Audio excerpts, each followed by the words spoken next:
Hello and welcome. Let's dive right into the essential news analysis you need for your UPSC preparation for November 3rd, 2025. So, what's on the docket today? Well, we're tracking some major developments, everything from a historic ISRO satellite launch to some really intense political demands intensifying in Jammu and Kashmir. Plus, we've got to talk about Delhi's air quality, which is getting pretty serious again, and a big new trade pact between the US and China. Here's how we're going to break it all down for you. We'll start with national and political updates, then jump into economy, tech, and the environment. After that, a quick look at world affairs, and finally, we'll tie it all back to what you need for the exam. Okay, let's get right into it. First up, national and political updates. This stuff is absolutely crucial for your GS paper too, so let's dive in. We're starting with this really powerful statement from J&K's Chief Minister, Omar Abdullah. He's basically drawing a line in the sand, saying the people's aspiration for statehood is one thing, and Pakistan's terrorist strategy is a completely separate issue. He's making it crystal clear that you can't link the two. And you know, this isn't just talk. He's pointing to some serious friction on the ground. Think about it. The promise of statehood after elections still unfulfilled. There are allegations that key administrative powers haven't even been returned to the elected government. I mean, a key role like the Advocate General has been left unfilled for over a year. For your exam, this is a classic real-world case study on the complexities of center-state relations, especially within a union territory. Meanwhile, over in Bihar, things are really heating up with the assembly polls. We've got a major JDU candidate arrested in a murder case, which is a huge twist. And at the same time, you've got Prashant Kishore's new Jan Swaraj party making a big push for minority votes in the Seemanchal region. This is a strategic move that could really shake up traditional voting blocks. Okay, let's switch gears. We're moving on to our second section, covering all things economy, tech, and environment. And this is all super important for your GS Paper 3. And what a way to start! A huge success for ISRO. Their Bahubali LVM-3 rocket has done it again, this time launching CMS-03, which happens to be India's heaviest communications satellite. This is a massive deal, really showing off our growing capability to handle these heavy payloads all on our own. Now, for your prelims, you're definitely going to want to know this. What exactly is a geosynchronous transfer orbit, or GTO? Well, the easiest way to think about it is like an on-ramp on a cosmic highway.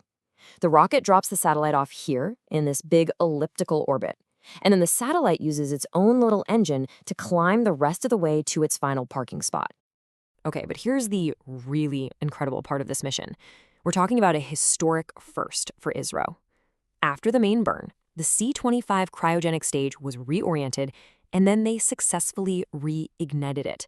They fired up the engine again in space. This is a massive technological leap, folks. It's the kind of thing that paves the way for way more complex missions in the future. All right, shifting from the heights of space back down to Earth and to a pretty critical environmental issue. Delhi's air quality is once again nearing the severe category.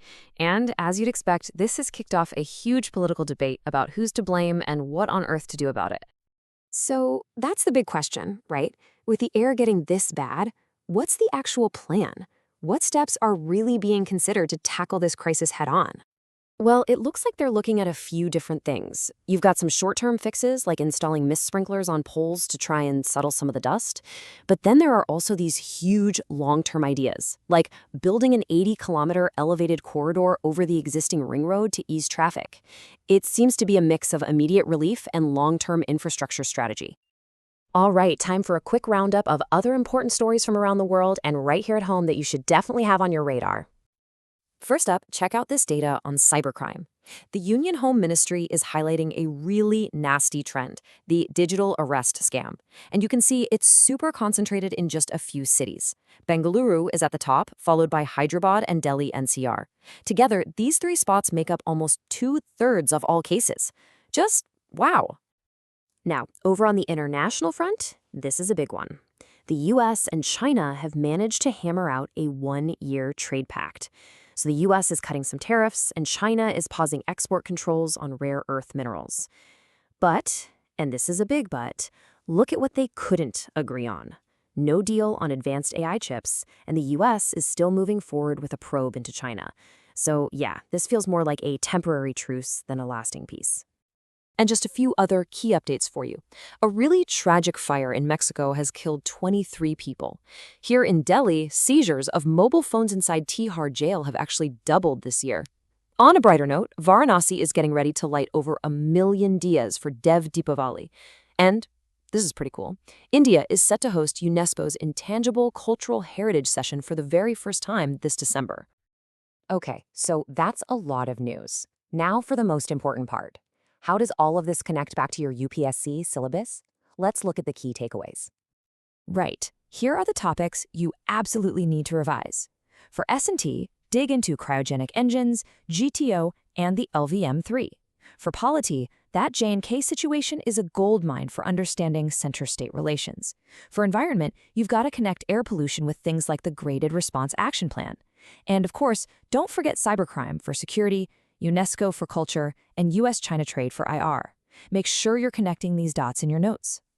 And finally, I want to leave you with a thought, maybe something for your essay paper. We've seen India reaching for the stars today, literally, while also dealing with some really tough governance and environmental challenges on the ground.